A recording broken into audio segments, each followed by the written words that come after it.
Hi, I'm Lata Hamilton, the founder and head coach of Passion Pioneers.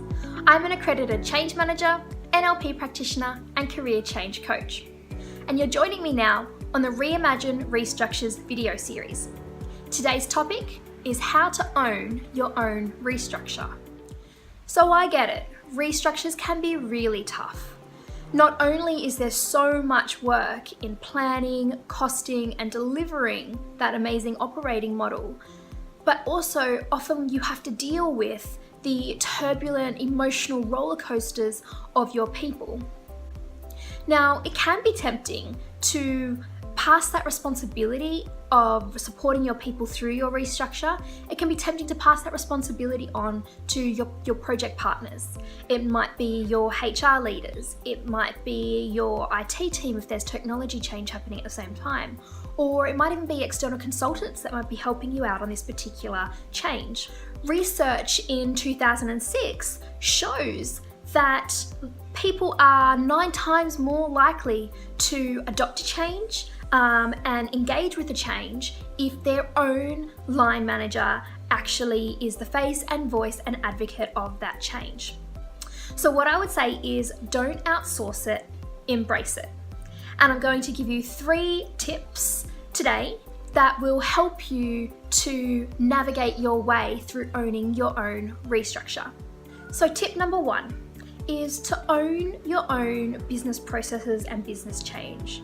So yes, be the sponsor of the change, but also be the sponsor of the actual business processes that are going along with the operating model changes, and actually get more involved with any of the process mapping, business improvement, process improvement activities and workshops, and actually be an active participant.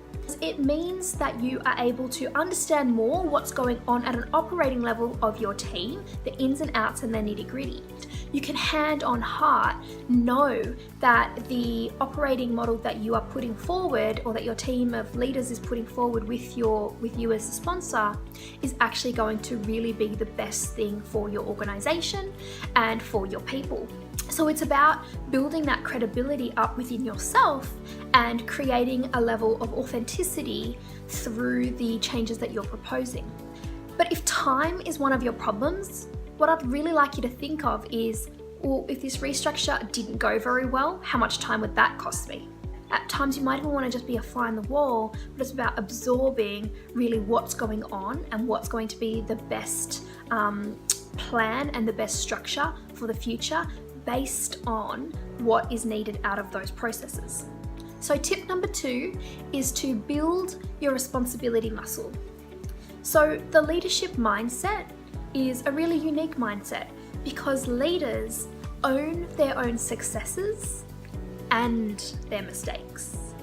So doing something like a resiliency course or some sort of training maybe that will actually help you to become more agile, to deal with ambiguity, to be able to work through challenges faster, and to be able to fail fast and feel comfortable and confident doing that can really, really help you to, I guess, kind of build that responsibility muscle.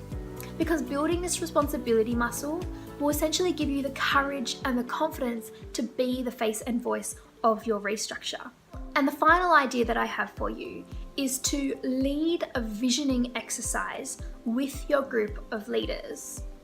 And the reason for this is to basically build consensus around what you're all trying to achieve together.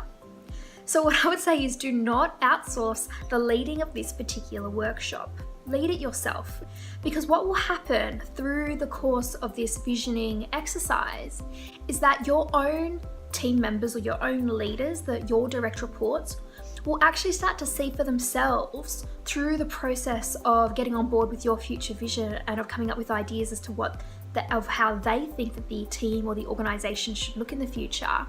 They will actually start to see for themselves what's working and what's not, what should go on in the future or should continue into the future, and what can maybe be let go or decommissioned or left behind. So it'll get a level of buy-in and a level of engagement from the leaders who are probably going to be helping you create the new structure. And if you do this sort of upfront, it could be a really, really powerful tool to get everybody on board with the same story and the same picture to be able to share that with the wider team. So these are just 3 tips for you to start stepping up and really being that face and voice of your restructure. By all means, leverage the skill sets, the advice, the expertise of your project partners, but leverage them and use them to propel you into a platform to be the face and the voice of your restructure. So stay tuned, because there's going to be more short videos like this coming down the line. If you want to find out a little bit more about Passion Pioneers, go to our website www.passionpioneers.com.au.